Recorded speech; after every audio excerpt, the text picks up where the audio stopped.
প্রিয় অবসরের শ্রোতা বন্ধুদের স্বাগত। আপনারা শুনছিলেন সান জু এর দি আর্ট অফ ওয়ার। আমাদের ধারাবাহিক পাঠে আজ রয়েছে দ্বিতীয় পর্ব, কিভাবে আক্রমণ করবেন। The supreme art of war is to subdue the enemy without fighting. 1938 সালে চেকোস্লোভাকিয়ার জার্মান সীমান্তবর্তী সুদেতানল্যান্ডের জনতার জন্য অ্যাডলফ হিটলারের দরদ উঠলে উঠল। তার কয়েকদিন আগেই চাপাবাজি আর ভোটাভুটি করে গায়ের জোরে তিনি অস্ট্রিয়া দখল করে নিয়েছেন। এইবার তার দাবি, সুদেতানল্যান্ডের জনতা মানুষে সাচ্চা জার্মান, আর তারাও অস্ট্রিয়ানদের মতোই পিতৃরাষ্ট্র জার্মানির কোলে ফিরে আসতে উন্মুখ। ওই বর্বর চেকোস্লাভিয়ান সরকার এদের মাইরেই ফেলবে। তাই নিতান্তই মহান জার্মান জাতির স্বার্থে সুদেতানল্যান্ড তার চাই। চেকোস্লাভিয়ার ছিল শক্তিশালী সেনাবাহিনী, কিন্তু তার ইউরোপিয়ান মিত্র ফ্রান্স, ব্রিটেন সবাই তখন আরেকটা বিশ্বযুদ্ধ এড়াবার পথ খুঁজতে আতঙ্কে আছে। তাই ওই বছরই 30 সেপ্টেম্বর এক শান্ত স্নিগ্ধ সকালে জার্মানির মিউনিক শহরের গোল টেবিলে চেকোস্লভদের উপস্থিতি ছাড়াই ফ্রান্স, ব্রিটেন মিলে অনাড়ম্বরভাবেই চেকোস্লাভিয়াকে হিটলারের হাতে তুলে দিল। যুদ্ধ মানেই ধ্বংস, যুদ্ধ মানেই মৃত্যু। জাস্ট টু নোট, যুদ্ধ রক্তপাত ছাড়া জার্মানির চেকোস্লাভিয়া জয় এবং ইং ফরাসি অ্যালায়েন্সের ভূমিকা। মোহাম্মদী সঞ্জু বলেন, যুদ্ধের সেরা পলিসি হলো কোনো প্রকার কায়িক ক্ষতি ছাড়াই শত্রুর দেশ দখল করে ফেলা। শত্রুর আর্মিকে ধ্বংস করার চেয়ে আত্মসমর্পণে বাধ্য করতে পারাটা শ্রেয়। 100 যুদ্ধে জেতা মানেই যুদ্ধে পারদর্শিতার উৎকর্ষ নয়। পারদর্শিতার উৎকর্ষ হলো যুদ্ধক্ষেত্রে গিয়েও শত্রুকে পরাজিত করতে পারা। তাই সেনাপতি হিসেবে আপনার সেরা স্ট্র্যাটেজি হবে শত্রুর পরিকল্পনাকে ভেস্তে দেবার চেষ্টা করা। তা না পারলে অন্যান্য শক্তিশালী দেশের সাথে আপনার শত্রুর সম্পর্কটা যেন নড়বড়ে করে দেয়া যায় সেই চেষ্টা করা। যদি তা না পারেন তবে অন্তত চেষ্টা করুন দেয়াল ঘেরা শহরে অবস্থান নেওয়া শত্রুর সাথে লড়াই এড়িয়ে যেতে। কারণ দেয়াল ঘেরা শহর আক্রমণের প্রস্তুতি নিতে লাগবে 3 মাস, আর দেয়াল ভেঙে শত্রুর কাছে যেতে আরও 3 মাস লেগে যাবে। আর অধৈর্য হয়ে যদি প্রস্তুতি ছাড়াই আপনি আক্রমণ করে বসেন তো আপনার 3 ভাগের 1 ভাগ ফোর্স মারা পড়বে শহর দখলের আগেই। আপনি যদি দক্ষ সেনাপতি হন তাহলে চেষ্টা করবেন নিজ সৈন্য হতাহত না করেই যুদ্ধ জিততে। আর একেই বলে কৌশলী আক্রমণ বা অ্যাটাক বাই স্ট্র্যাটেজম। ক্লসউইটজ ছিলেন প্রুশিয়ান জেনারেল আর বিখ্যাত মিলিটারি থিওরিস্ট। তিনি বলেন, শত্রুর 3 গুণ সেনা সাথে না থাকলে আক্রমণে গিয়ে লাভ নাই, আপনি হারবেন। তেমনি সানজু বলেন, যদি আপনার হাতে শত্রুর 10 গুণ বেশি সেনা থাকে তাহলে শত্রুকে অবরুদ্ধ করার চেষ্টা করতে পারেন। যদি আপনার আর শত্রুর রেশিও হয় 5:1, আক্রমণ করেন। যদি হয় 2:1, তাহলে শত্রুকে ভাগ করে নিয়ে তারপর আক্রমণ করুন। যদি সমানে সমান হন বুঝে শুনে লাগতে যান। হার জিতের সম্ভাবনা কিন্তু 50:50। যদি আপনি শত্রুর চেয়ে সংখ্যায় দুর্বল হন তাহলে পিছু হটার রাস্তা চিনে রাখুন। অবশ্য যদি দেখেন আপনার শত্রু বিভিন্ন কারণে এলোমেলো অবস্থায় আছে তাহলে সংখ্যাগত সীমাবদ্ধতা নিয়েও আপনি যুদ্ধ করে জিততে পারেন। কিন্তু মনে রাখার বিষয় হলো শেষ পর্যন্ত কিন্তু যার আর্ম ফোর্সেসের সাইজ বড় সেই জেতে। স্পার্টানরা থার্মোপলির যুদ্ধে 300 জন মিলে ঐতিহাসিক যুদ্ধ লড়েছিল, কিন্তু শেষ পর্যন্ত কিন্তু পার্সিয়ানদের ঠেকাতে পারেননি। যুদ্ধে উভয় পক্ষেই কিন্তু ট্রেন্ড সৈন্য আর অফিসার থাকে, তারপরও কেউ হারে কেউ জেতে। উপযুক্ত সেনাপতির নিয়োগের মাধ্যমে এই পার্থক্যটা গড়ে দেয় রাষ্ট্রপ্রধান। যুদ্ধে সেনাপতিরা রাষ্ট্রের রক্ষক। দক্ষ আর বিচক্ষণ সেনাপতির হাতে রাষ্ট্র সুরক্ষিত, আর অদক্ষ সেনাপতির কারণে রাষ্ট্র পর্যদুস্ত হয়। 3 ভাবে একজন রাষ্ট্রপ্রধান তার আর্মির জন্য দুর্ভাগ্য ডেকে আনেন। প্রথমত, আর্মিনিয়া হবলিং করা বা ল্যাংচানো, মানে হলো আর্মি রেডি আছে কিনা তা না জেনেই যুদ্ধে পাঠানো। এই রেডিনেস মানে ট্রেনিং রেডিনেস, লজিস্টিক রেডিনেস, এমনকি যেখানে যুদ্ধ করতে যাচ্ছে সে টেরেইনে আর আবহাওয়ায় যুদ্ধের জন্য রেডিনেস সবই। 1812 প্যাট্রিয়টিক ওয়ারে নেপোলিয়নের গ্র্যান্ড আর্মি যথাযথ প্রস্তুতি ছাড়াই রাশিয়ার মাটিতে রাশিয়ানদের হারানোর চেষ্টা করলো এবং হারল। পক্ষান্তরে কুয়েত থেকে সাদ্দামের ইরাকি সেনাবাহিনীকে হঠাতে 2006 এর জানুয়ারি থেকে মে পর্যন্ত টানা লজিস্টিক প্রিপারেশন নেয় যুক্তরাষ্ট্র। এই অপারেশনের নাম অপারেশন ডেজার্ট শিল্ড। ফলাফল, শোয়ার্জকফে গ্রাউন্ড অ্যাটাক শুরুর 100 ঘন্টার ভেতর ইরাকিদের পরাজয়। দ্বিতীয়ত, সিভিল প্রশাসন চালানোর মতো করে আর্মি চালানোর অপচেষ্টা। বেশ্যাবৃত্তিকে যদি পেশা বলে মেনে নিতে আপনার কোনো সংকোচ না থাকে, তবে জানবেন যে সামরিক পেশা পৃথিবীর অন্যতম তৃতীয় প্রাচীন পেশা। প্রথমটা হলো কৃষিকাজ। তাই ঐতিহ্যগতভাবেই সেনাবাহিনী পরিচালিত হয় নিজস্ব কোড দ্বারা, যা অন্যান্য রাজ্য প্রশাসন পরিচালনার চেয়ে ভিন্নতর। চাণক্যের মতো প্রথিতযশা অর্থনীতিবিদদের রণনীতি শুনলে কিন্তু চমকে উঠবেন। তার মতে শত্রুকে ভ্রূণ অবস্থায় বধ করতে পারাতেই সামরিক শ্রেষ্ঠত্ব। তৃতীয়ত, অনুপযুক্ত অফিসারদের দ্বারা সেনাবাহিনী পরিচালনার চেষ্টা করা। যুদ্ধে প্রত্যেক স্তরের সেনা কমান্ডারদের মোটিভেশন আর ডেডিকেশন অত্যন্ত গুরুত্বপূর্ণ। অন্য ক্ষেত্রে যতই চৌকস হন না কেন, যথাযথ রেজিমেন্টেশন ছাড়া কেউই যুদ্ধক্ষেত্রে সৈন্য পরিচালনার পারদর্শিতা অর্জন করতে পারবেন না। আর এই রেজিমেন্টেশন গড়ে ওঠে দিনের পর দিন সৈন্যদের সাথে নিবিড় সহচর্যে। তাই কমান্ডার নির্বাচনে সর্বাধিক গুরুত্ব দিতেই হবে, অন্যথায় সেনাবাহিনীতে দেখা দেবে বিশৃঙ্খলা, আর প্রতিবেশীরা সে সুযোগ কাজে লাগানোর চেষ্টা করবে। যুদ্ধে বিজয় সম্পর্কে পূর্বানুমানের কোনো সুযোগ কি আছে? সানজু কিন্তু বলেন আছে। তার মতে 5টি ক্ষেত্রে এমন ভবিষ্যৎবাণী করা যায়। প্রথমত, সেই জিতবে যে জানে কখন লড়তে হবে আর কখন লড়াই এড়াতে হবে। দ্বিতীয়ত, যিনি বড় এবং ছোট উভয় ধরনের সৈন্যদল পরিচালনায় সিদ্ধহস্ত। তৃতীয়ত, যার সেনা দলের সবাই একই স্পিরিটে একতাবদ্ধ। চতুর্থ, যিনি সদা নিজ আর্মিকে প্রস্তুত রাখেন আর শত্রু কখন বেখেয়ালে হবে সেই প্রতীক্ষায় থাকেন। পঞ্চম, যার জেনারেলরা যোগ্যতর আর যিনি তার জেনারেলদের সৈন্য পরিচালনায় অযথা হস্তক্ষেপ করেন না। আপনি যদি আপনার নিজের আর আপনার শত্রুর উভয়ের সামর্থ্য সম্পর্কে ওয়াকিবহাল থাকেন, 100 যুদ্ধেও আপনার হেরে বসার ভয় নেই। যদি আপনি নিজের সামর্থ্য সম্পর্কে ওয়াকিবহাল হন কিন্তু শত্রুর সামর্থ্য সম্পর্কে সম্যক অবগত নাও হন, আপনার হার জিতের অনুপাত হবে 50-50। মানে কিছু যুদ্ধে আপনি জিতবেন, আবার কিছু যুদ্ধে হারবেন। আর যদি আপনি আপনার নিজের আর আপনার শত্রুর কারো সম্পর্কেই যথেষ্ট ওয়াকিবহাল না থাকেন, আপনি নিশ্চিত থাকুন আসছে প্রত্যেকটা যুদ্ধে আপনি শোচনীয়ভাবে হারবেন। রণকৌশলগত বিন্যাস। Invincibility lies in the defense, the possibility of victory in the attack. দ্বিতীয় বিশ্বযুদ্ধে জার্মান অ্যাটাককে বলা হতো ব্লিটজক্রিগ। ওইটা ছিল জার্মানদের ট্রাম্প কার্ড। ব্যাপারটা হলো, শুরুতেই প্রতিপক্ষের সারা ডিফেন্স জুড়ে হামলে পড়ে একটা ফাটল খুঁজে বের করা, এরপর ডিফেন্সের ওই ফাটলটা দিয়ে সর্বশক্তিতে দ্রুত প্রতিপক্ষের যতটা সম্ভব গভীরে পৌঁছে যাওয়া, যেন ডিফেন্সটা দুই ভাগ হয়ে ইমব্যালেন্স হয়ে পড়ে। ফলাফল হলো প্রতিপক্ষ আয়েশ করে যুদ্ধ শুরু করার আগেই দেখে বেইল নাই। তো এই জার্মানরাই যখন আবার রাশিয়ানদের হাতে মস্কোর আশেপাশে নাস্তানাবুদ হতে লাগলো, তখন তারা হেজহজ ডিফেন্স নিল, মানে ছোট ছোট পকেট অফ রেজিস্ট্যান্স, যেখানে জার্মানরা ট্রেঞ্চ করে বসে থাকতো আর আকাশ পথে তাদের রসদ সরবরাহ করা হতো। এই সবগুলো পকেট ক্লিয়ার করে করে এগোনো রাশিয়ানদের জন্য ছিল বিশাল এক হ্যাপা। কিন্তু শেষ পর্যন্ত জার্মানদের কিন্তু হারতেই হলো। আদিকালের ঝানু যোদ্ধারা প্রথমে নিজেদের সুরক্ষিত করে নিয়ে তারপর শত্রুর দুর্বলতার জন্য অপেক্ষায় থাকত। নিজেদের সুরক্ষিত করাটা সহজ, কিন্তু শত্রু কখন সুযোগ দেবে সেটা নির্দিষ্ট করে বলা কঠিন। আপনি শত্রুকে যত বেশি জানবেন, ততই তার দুর্বলতাগুলো আপনার চোখে পড়বে, আর এই দুর্বলতাগুলোকে কাজে লাগানোর সামর্থ্য আপনি যত বাড়াবেন, ততই আপনার জেতার সুযোগ বেড়ে যাবে।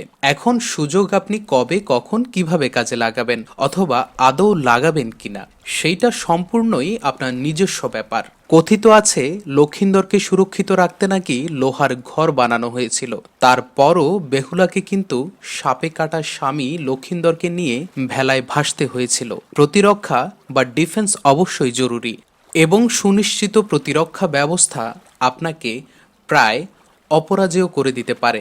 কুয়েত জবরদখলের পর সাদ্দাম যেমন সারা কুয়েত জুড়ে নজিরবিহীন ডিফেন্স নিয়েছিলেন, যুক্তরাষ্ট্রের নেতৃত্বে যৌথ বাহিনীও কুয়েত ঘিরে বসেছিলেন দীর্ঘদিন। কিন্তু এই অচল অবস্থা কতদিন? সব দুর্গেই কোনো না কোনো ফাটল থাকে, আর অদম্য সেনাপতিরা ঠিকই কোনো না কোনো উপায় বের করে নেয়। 5 মাস ব্যাপী লজিস্টিক বিল্ড আপ আর এয়ার অপারেশন শেষে যৌথ বাহিনী সেই কাঙ্ক্ষিত ফাটল খুঁজে পেয়ে ঠিকই সাদ্দাম বাহিনীকে পরাস্ত করেছিল। তাই প্রতিরক্ষা আপনাকে সুরক্ষা দিতে পারে, কিন্তু জয়ের জন্য আক্রমণের কোনো বিকল্প নেই। যুদ্ধে যার শক্তি অপেক্ষাকৃত কম, সে নিজের প্রতিরক্ষা ব্যবস্থা জোরদার করে, আর যার বেশি, সে আক্রমণের পায়তারা কষে। বিচক্ষণ সেনাপতি যখন ডিফেন্স নেয়, তখন সে তার প্রতিরক্ষা ব্যবস্থা এমনভাবে সাজায় যে আক্রমণকারী কোন পথে কোথায় আক্রমণ করবে তা বুঝে উঠতে পারে না। আর যখন সে আক্রমণে যায়, তখন এমন এমন অপ্রত্যাশিত স্থান থেকে উড়ে এসে আঘাত করে যে ডিফেন্সে থাকা শত্রু ঠহরি করতে পারেন না কোন দিক রেখে কোন দিক সামলাবে। আর যারা প্রতিরক্ষা আর আক্রমণে সমান সিদ্ধহস্ত, সার্বিকভাবে তারাই বিজয়ী হয়। বিজয়ের দ্বারপ্রান্তে এসে বিজয় চিনতে পারার কোনো বাহাদুরি নেই। এমনকি একটা যুদ্ধে আপনি জিতে এলেন আর সবাই বলল সাবাস, একেও যুদ্ধে পারদর্শিতার উৎকর্ষ বলে না। মরা একটা খরগোশকে যে কেউ তুলতে পারে, সূর্য আর চাঁদ চিনতে পারাকে কেউ চোখের পরীক্ষা বলে না। আর বজ্রের শব্দ যে শুনতে পায়, তাকে কেউ খুব কান খাড়া বলে বাহবা দেয় না। আগেকার দিনে চৌকস যোদ্ধা তাদেরই বলা হতো যারা শুধু জিততই না, বরং খুব স্বাচ্ছন্দ্যেই জিতত। কিন্তু সহজ বিজয়ে না আছে বিচক্ষণতার খ্যাতি, না আছে সাহসের কৃতিত্ব। বরং একজন প্রকৃত যোদ্ধা নির্ভুলভাবে তার পরিকল্পনা বাস্তবায়নের মাধ্যমে এমন বিজয় ছিনিয়ে আনতে পারে, যেখানে যুদ্ধক্ষেত্রে পা দেবার আগেই পরিকল্পনার টেবিলেই সে শত্রুকে পরাজিত করে আসে। দ্বিতীয় বিশ্বযুদ্ধে ফিল্ড মার্শাল স্লিমের 14তম আর্মি বার্মা থিয়েটারে জাপানিদের হাতে এসা মার খেলো যে তার আর্মির নাম হয়ে গেল ফরগোটেন আর্মি, আর জাপানিরা হয়ে গেল ইনভিনসিবল চ্যাপস। পিছু হটে ভারতে এসে স্লিম বুঝল যে সদ্য মধ্যপ্রাচ্যের মরুভূমিতে যুদ্ধ করে ফেরত তার ডিভিশনগুলো বার্মার জঙ্গলে লড়বার মতো স্কিল ছিল না। তাই তিনি জঙ্গল যুদ্ধের ওপর তার আর্মিকে দক্ষ করতে ম্যাসিভ ট্রেনিংয়ের ব্যবস্থা করলেন। এরপর যখন তিনি বার্মা থিয়েটারে তার আর্মি নিয়ে পা রাখলেন, তখন সবকটা জাপানিকে ঝেঁটিয়ে বিদায় করে তবে থামলেন। বিচক্ষণ সেনাপতিরা এমন অবস্থান থেকে যুদ্ধে নামেন যে যেখান থেকে তাকে আর পরাজিত করা অসম্ভব, এবং তারা যুদ্ধে শত্রুকে পরাজিত করার ন্যূনতম সুযোগটাও নিতে কখনো পিছপা হন না। মাজিনো লাইন নামের প্রতিরক্ষা দেয়ালের ওপাশে বসে ফরাসিরা ভেবেছিল জার্মানদের কি সাধ্যি এই মেজিনো লাইন পেরিয়ে এসে তারা আক্রমণ করবে। সেই অপরাজেয় মেজিনো লাইনের একটা গ্যাপে ছিল আর্ডেন ফরেস্ট। কেউ কোশমিন কালেও ভাবেনি কোনো সেনাবাহিনী ওই ঘন বনের ভেতর দিয়ে মার্চ করতে পারে। জার্মানরা পুরো মেজিনো লাইন অটুট রেখে সেই আর্ডেন ফরেস্ট দিয়ে ঢুকে ফরাসিদের এমন ধাওয়া দিল যে ডানকির্কের উপকূলে অপারেশন ডাইনামো নামে ইতিহাসের অন্যতম বৃহৎ পিছু হটার দৃষ্টান্ত রচিত হলো। সফল সেনানায়কেরা তাদের সেনাবাহিনীতে ন্যায় বিচার আর শৃঙ্খলার চর্চা করে সাফল্যকে নিয়ন্ত্রণ করেন। আলেকজান্ডার থেকে চেঙ্গিস থেকে খালিদ বিন ওয়ালিদ, এরা কেউই নিজ সেনাদলের শৃঙ্খলার সাথে কখনোই আপোষ করেননি। এজন্যই বলে বিচক্ষণ সেনাপতি যুদ্ধক্ষেত্রে জয়ের সব রাস্তা ভেবেই তারপর যুদ্ধক্ষেত্রে পা রাখেন, আর যিনি যুদ্ধক্ষেত্রে এসে তারপর জেতার রাস্তা খোঁজেন তিনি শোচনীয়ভাবে হারেন। 5টি দৃষ্টিকোণ থেকে যে কোনো পরিস্থিতিকে যুদ্ধের জন্য যাচাই করতে হয়। প্রথমেই যুদ্ধক্ষেত্রের দূরত্ব অনুধাবন করুন, এবার হিসেব করুন ওই দূরত্ব পেরিয়ে যুদ্ধক্ষেত্রে যেতে কি পরিমাণ রসদ চাই। এরপর শত্রুর সংখ্যার বিপরীতে আপনার কি পরিমাণ সেনা আর সরঞ্জামাদি দরকার সেই হিসেব করুন। সর্বোপরি শত্রু আর আপনার তুলনামূলক বিচারে নির্ধারণ করার চেষ্টা করুন এই যুদ্ধে আপনার জেতার সম্ভাবনা কতখানি। যদি শত্রুর বিরুদ্ধে আপনি উপযুক্ত প্রস্তুতি নিতে সক্ষম হন, তবে আপনার সেনাবাহিনী প্রবল জলস্রোতের মতো প্রতিপক্ষের সব প্রতিরোধ ভাসিয়ে নিয়ে যাবে। কমান্ডার হিসেবে আপনি কতটা শক্তিশালী? In the battle, There are not more than two methods of attack, the direct and the indirect. Yet these two in combination give rise to an endless series of maneuvers.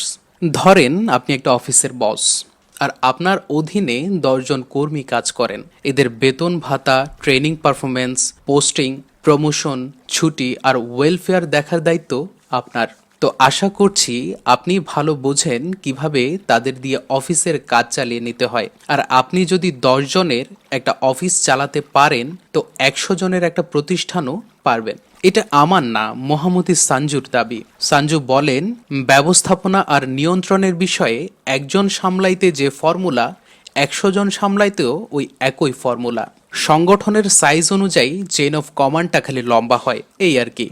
আগেকার দিনে সারা যুদ্ধক্ষেত্র জুড়ে ছড়িয়ে ছিটিয়ে থাকা সৈন্যদের পরিচালনার জন্য ঢাক, শিঙ্গা, পতাকা, ঝান্ডা ব্যবহার করা হতো। এখনও নেভাল শিপে পতাকা ব্যবহার হয়। এর কারণ একজন কমান্ডারের পক্ষে প্রত্যেক সৈনিকের কানের কাছে গিয়ে কমান্ড দেওয়া সম্ভব না। তাই ঢাক, শিঙ্গা, পতাকা, ঝান্ডার সংকেতে সৈন্যরা চলে, থামে, আগায়, আবার পিছায়। আধুনিককালে এই ঢাক, শিঙ্গা, পতাকা, ঝান্ডার বদলে এসেছে ওয়্যারলেস রেডিও, স্যাটফোন ইত্যাদি, কিন্তু উপযোগিতাটা একই।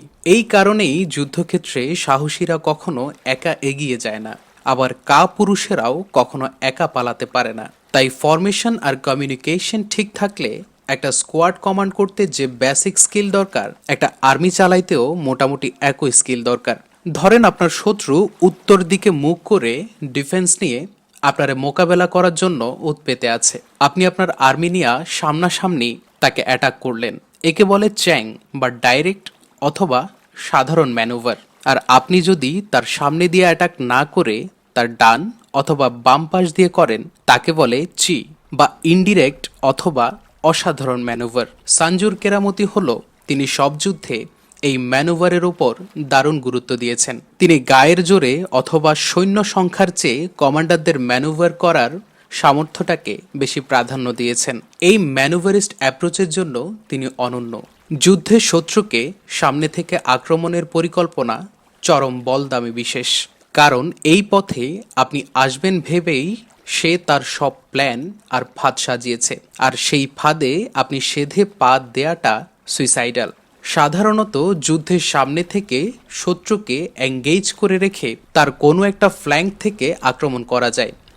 তাই সাঞ্জু বলেন, যুদ্ধে ডাইরেক্ট ম্যানুভার করা হয় শত্রুকে এঙ্গেজ করতে, আর ইনডাইরেক্ট ম্যানুভার করা হয় জিততে।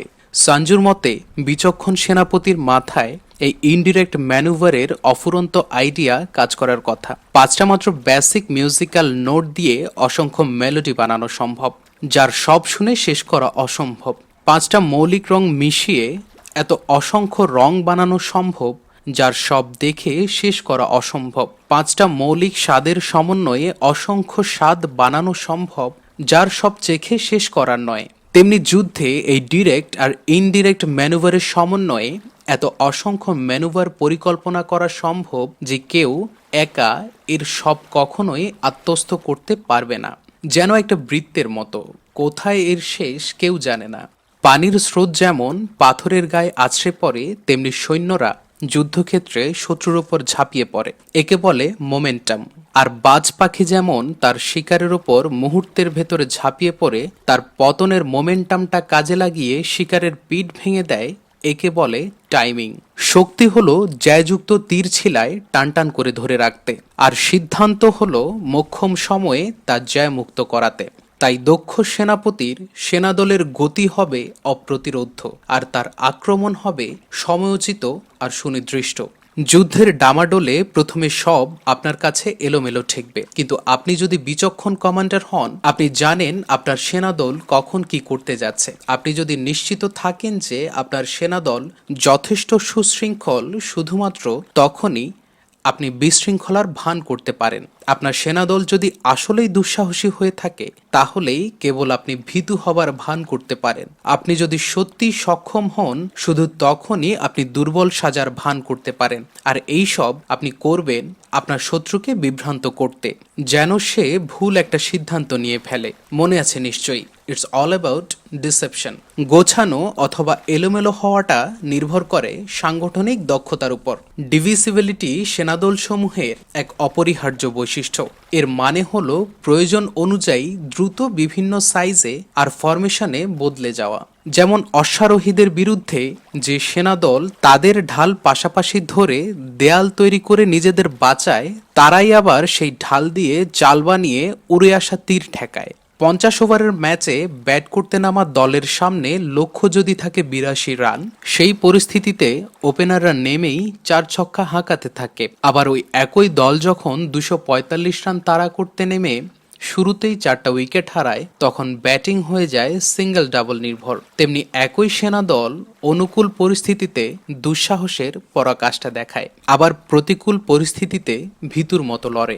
একইভাবে রণকৌশলগত অবস্থানের উপর ভিত্তি করে আপাত সামর্থ্য বদলে যেতে পারে সীমাবদ্ধতায়, কিংবা উল্টাটাও হতে পারে। তাই দক্ষ সেনাপতিরা যুদ্ধে এমন পরিস্থিতি তৈরি করে যেন শত্রু প্রলুব্ধ হয়ে তার পাতা ফাঁদে পা দেয়। একে বলে ক্যানালাইজিং, অথবা বলতে পারেন শত্রুকে পূর্ব পরিকল্পিত কিলিং জোনে টেনে নিয়ে আসা। আপনি যদি বিচক্ষণ কমান্ডার হন, তাহলে আপনি কখনোই শুধু আপনার সেনাদল যে যুদ্ধে লিপ্ত আছে তার উপর ভরসা করে বসে থাকবেন না। আপনি পরিস্থিতি নিবিড়ভাবে পর্যবেক্ষণ করতে থাকবেন, আর থাকবেন একটা সুযোগের অপেক্ষায়। যুদ্ধ শুধু যোদ্ধাদের লড়াই দিয়ে জেতা যায় না, যুদ্ধ জিততে চাই সুযোগ সন্ধানী কমান্ডার, যিনি প্রতিপক্ষের আগে সুযোগটা চিনে নিতে পারেন আর কাজে লাগাতে পারেন। কিন্তু সুযোগ কাজে লাগাতে চাই উপযুক্ত লোক নির্বাচন, যারা কমান্ডারের প্রত্যাশা অনুযায়ী কাজ করতে সমর্থ।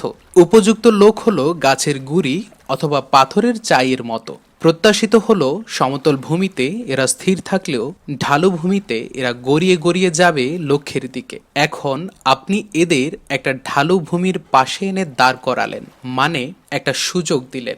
এখন এদের কাজ গড়িয়ে গড়িয়ে গিয়ে লক্ষ্যবস্তুর ওপর আছড়ে পড়া। কিন্তু আপনার গুড়ি অথবা পাথর যদি হয় চারকোনা, তাহলেই বিপদ। কারণ গোলাকার গুড়ি পাথর ভালোই গড়াবে, কিন্তু চারকোনা হলে পথে স্থানে স্থানে এরা আটকে যাবে। তাই প্রয়োজনের সময় উপযুক্ত লোক নির্বাচন খুবই গুরুত্বপূর্ণ। আর সঠিক নির্বাচনের জন্য আপনাকে আপনার অধস্তনদের আগে থেকেই খুব ভালো করে চিনে রাখতে হবে। যুদ্ধে 3 রকমের পরিস্থিতি হতে পারে।